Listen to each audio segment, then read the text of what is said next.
이번에 읽은 논문은 온 디바이스에서 사용을 위한 서브빌리언 모델, 모바일 LLM을 제안한 논문입니다. 지난번 읽었던 엣지포머의 경우 트랜스포머의 인코더와 디코더를 모두 사용한 구조였다면 이번 모바일 LLM은 디코더 구조를 기반으로 한 언어 생성 모델입니다. 먼저 업스트랙트부터 읽어보겠습니다. 클라우드 비용과 레이턴시로 인해 효율적인 LLM에 대한 관심이 증가하고 있고 이번 연구에선 특히 10억 개 미만 파라미터의 LLM 설계에 집중한다고 합니다.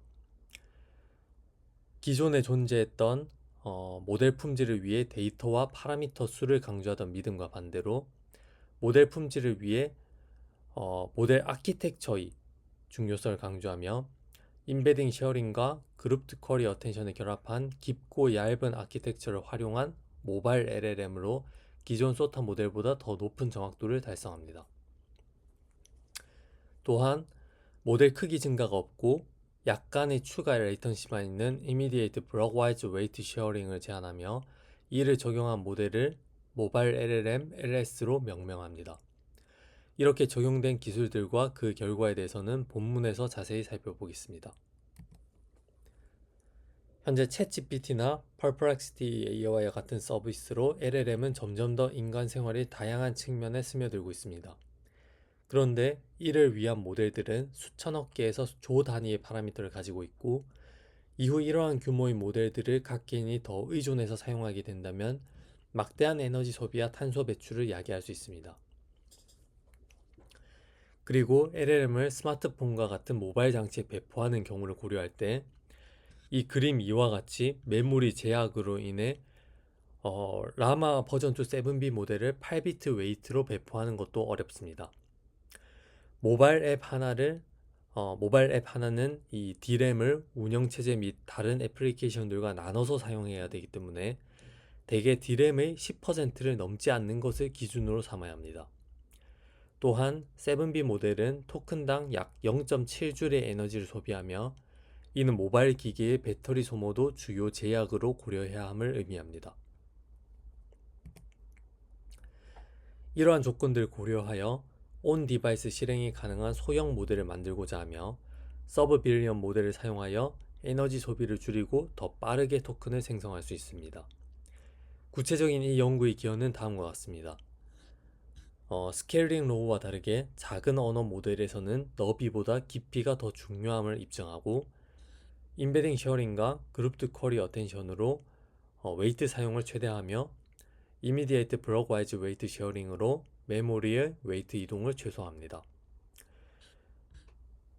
그 결과 모바일 LLM을 제한하며 이를 통해서 소타 성능을 달성하고 모바일 LLM을 6억 개 파라미터, 10억 개 파라미터, 15억 개 파라미터와 같은 더 큰 모델에서도 효과적임을 입증합니다.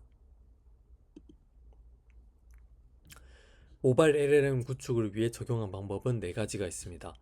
왼쪽의 이 그림 3에서 그 4가지 방법들을 그리고 그로 인한 성능 향상, 파라미터 수 변화를 확인할 수 있습니다.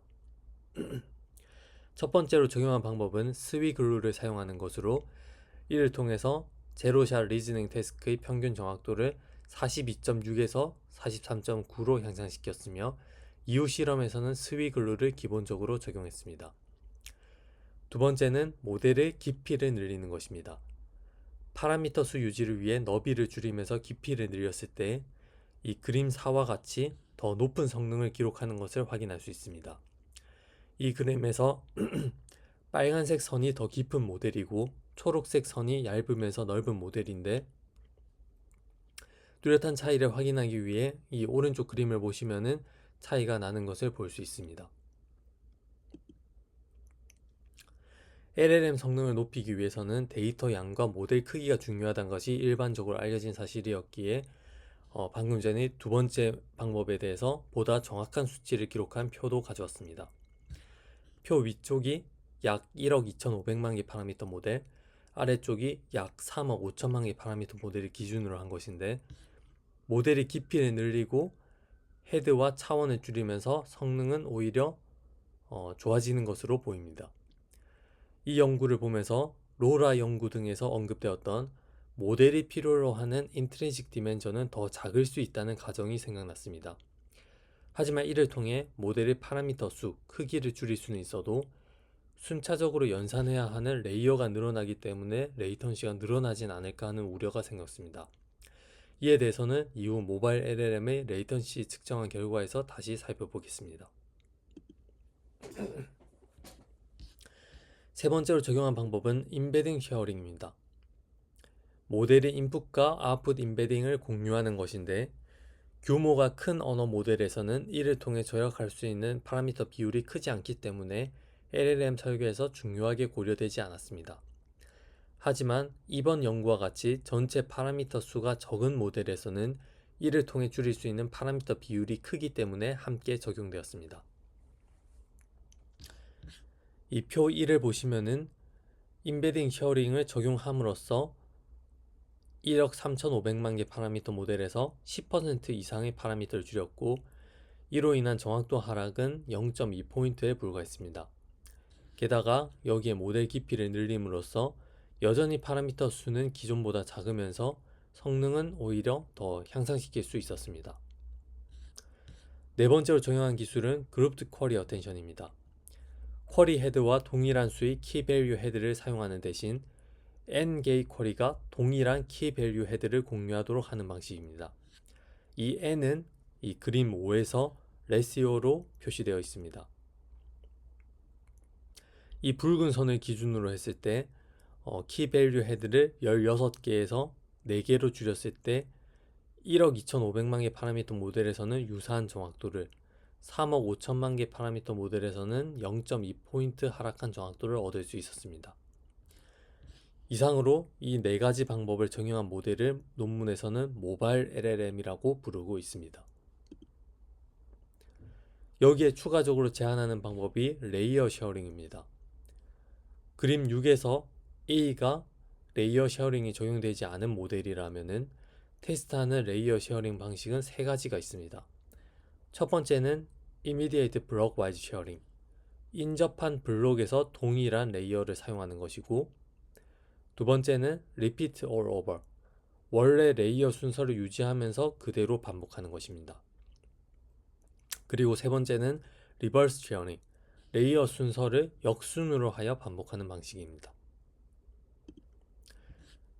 그 결과는 표 2에서 볼 수 있듯이 Repeat All Over 방식이 성능이 가장 좋았습니다. 하지만 성능 이외에 또 고려해야 하는 부분이 메모리와 레이턴시인데, 일반적으로 SRAM은 하나의 블록을 저장할 수 있는 정도의 메모리를 가지며, 만약 Repeat All Over 방식을 사용할 경우 계속 서로 다른 블록으로 연산을 해야 하기 때문에 SRAM과 DRAM 간 전송이 필요해 레이턴시가 증가할 수 있습니다. 논문에서는 이를 고려하여 SRAM과 DRAM 간 전송을 최소화할 수 있는 Immediate Block Wise Sharing을 채택했습니다. 그리고 Immediate Block Wise Sharing 방식은 인접한 레이어 간 공유가 되는 것인데, 인접한 몇 개의 레이어에서 공유가 되어야 하는지에 대해서도 실험이 수행되었습니다. 그 결과 2개의 레이어보다 더 많은 레이어 간에 공유되는 것은 성능 향상이 미미한 것으로 나타났습니다.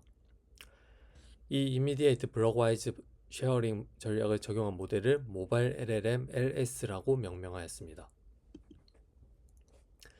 다음으로 모바일 LLM을 다른 서브 빌리언 파라미터 모델들과 비교했습니다. 제로샷 커먼센스 리즈닝 태스크에서 모바일 LLM은 크기가 비슷하거나 더 큰 모델보다 더 높은 점수를 보였습니다. 이 경향은 6억 개, 10억 개, 15억 개로 파라미터를 늘렸을 때도 마찬가지로 나타났습니다. 물론 모바일 LLM은 파라미터 쉐어링이 적용되었기 때문에 표기된 파라미터 수보다 더 많은 연산을 하지만 그것을 고려해도 높은 수준의 성능을 보여주었습니다. 퀘스천 앤서링과 리딩 컴프리헨션 태스크에서도 모바일 LLM이 더 높은 성능을 보였습니다. 모바일 LLM을 실제 온 디바이스 유즈 케이스인 대화와 API 호출이라는 두 다운스트림 태스크로도 테스트했습니다. 우선 대화 과제는 MT벤치와 알파카 이벨로 평가했습니다. GPT-4를 이벨루에이터로 하여 MT 벤치는 모델 레스폰스를 1에서 10점으로 평가, 알파카 이벨은 레퍼런스 모델의 레스폰스와 비교하여 더 나은 것을 선택하도록 합니다. 모바일 LLM은 10억 개 이상 파라미터를 가진 모델보다도 더 높은 점수를 보이며, 모바일 LLM LS 350밀리언 모델은 알파카 이벨에서 48.20을 기록하여 레퍼런스 모델인 GPT-3의 버금가는 대화 성능을 보였다고 할 수 있습니다. API 콜링 태스크는 이 예시와 같이 구성되어 있습니다. 사용자가 지난달에 S&P 500에 대해서 물어보면은 모델은 이에 대한 정보를 가지고 올 수 있는 API 호출을 생성하고 이 호출 결과를 바탕으로 레스폰스를 생성합니다. 모바일 LLM은 인텐트, 사용자가 부르려는 API를 얼마나 잘 예측했는지와 스트럭처, API 함수 내 콘텐츠를 얼마나 잘 예측했는지에서 라마 버전 2 7B 모델과 유사한 점수를 보였으며, 에이전트 레스폰스를 평가한 루지 점수에서는 상대적으로 낮았지만 실제 상황에서는 API 호출이 정확한 것이 더 중요하다는 점에서 모바일 LLM이 온 디바이스 애플리케이션의 시나리오들을 잘 처리할 수 있음을 시사합니다. 이어서 모바일 LLM을 퀀티제이션과 노리지 디스틸레이션과 함께 사용할 수 있는지를 실험합니다. 그림 7에서 실선이 16비트, 점선이 8비트 모바일 LLM을 의미하는데, 어떤 모델에서든 정확도 감소가 0.5포인트 미만으로 미미함을 보여주고 있습니다.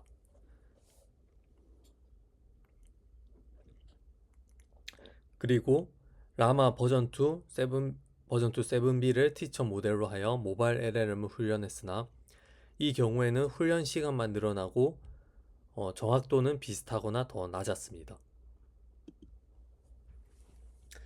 마지막으로 아까 언급했던 모델 레이턴시에 대해서 측정합니다. 레이어 쉐어링을 적용하지 않은 30개 레이어를 가지는 모바일 LLM과 레이어 쉐어링을 적용하여 30개 레이어를 각각 2번씩 연산하는 모바일 LLM LS, 그리고 비교를 위해 레이어 쉐어링을 적용하지 않고 60개 레이어를 가지는 모델을 비교합니다.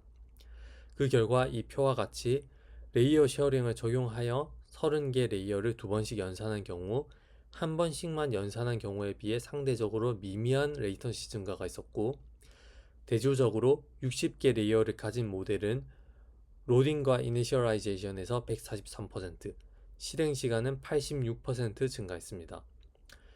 이는 SRAM과 DRAM 간 전송 시간이 상당한 비중을 차지하며 연산 자체는 상대적으로 적은 시간을 차지하는 것으로 해석할 수 있을 것 같습니다. 본 연구는 온 디바이스 애플리케이션을 위한 서브 빌리언 모델을 최적화하는 데 중점을 둡니다. 이번 연구로 작은 모델의 경우 너비보다 깊이를 우선하는 것이 모델 성능을 향상시킨다는 것을 보여주었습니다. 또한 임베딩 쉐어링, 그룹드 쿼리 어텐션, 블록와이즈 웨이트 쉐어링 등으로 스토리지 제약이 있는 환경에서 웨이트 활용을 개선하였고, 이 결과 모델인 모바일 LLM은 이전 소타 모델에 비해 상당히 발전을 하였고, 대화와 API 호출이라는 두 가지 온 디바이스 유지 케이스에서 성능을 입증하였습니다.